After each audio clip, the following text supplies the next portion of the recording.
Now, there are concerns that many state governors across the Federation have perfected plans to engage in massive rigging of this Saturday's governorship and House of Assembly elections in their jurisdictions. Well, Arise analyst Dayo Shobowale now joins us to look at these allegations and measures needed to ensure free and fair polls. It's great to have you in studio, Mr. Shobowale, as always. It's a pleasure being here. Great. Now, to get straight into it, a major part of these alleged controversies is the use of electoral officers, returning electoral commissioners, and so forth. Now, in your view, very briefly, what do you think it'll take to stop our election officials from being corruptible? Because it seems this is a recurring issue. Right. Let's not start with the electoral officers. Let's look at the competitors. You have people who are incumbents, you have people who want to come in.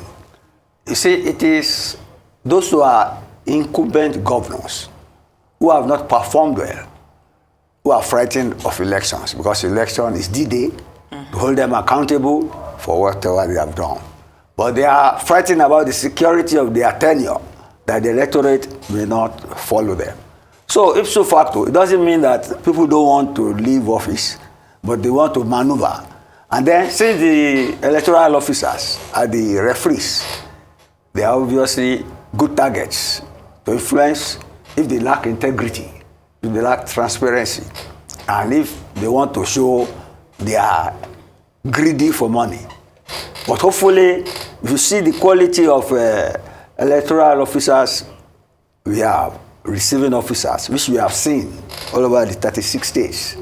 They are professors, they are lecturers. I don't think academia are that prone to being lured with money. But then, the panacea to this is that if the governors have not performed in office, they will be scared to death that they will lose power. But if they have performed, like Soludo said in Anambra, that those Abga people contesting will win because of his own record of 1 year in office. What he has done in 1 year, it's like he's been there. That's confidence, that's boldness of performance. That is the right path to go. But you know, in Nigeria, that does not happen. People abandon their electorate, their constituents, and only at election time that they remember them and they go back. Some cannot even retrace the roads of their areas when it comes to win this thing. So it is a matter of democratic responsiveness.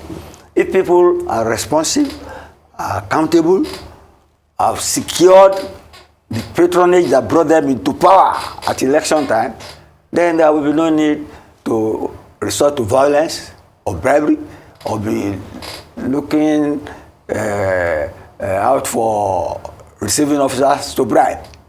Those are anti-democratic practices, and we should all condemn it in all its entirety.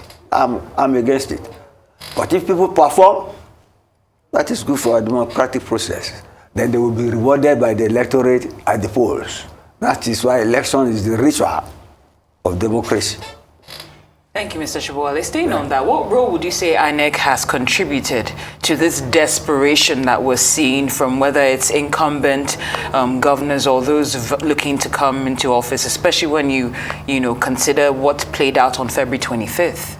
Yes, you see, INEC's imperformance, INEC's non-performance or poor performance makes them easy target for people to want to lure them to do one thing or the other.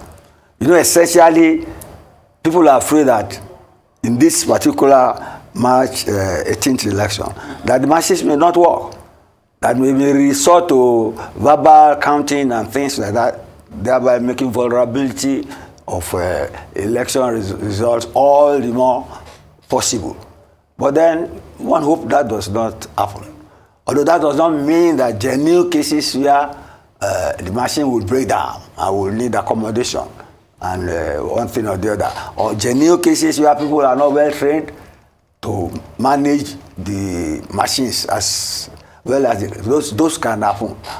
But those are operational problems that can be leaved in the board for us to have a issue-free election. I'm still confident we are still capable of that.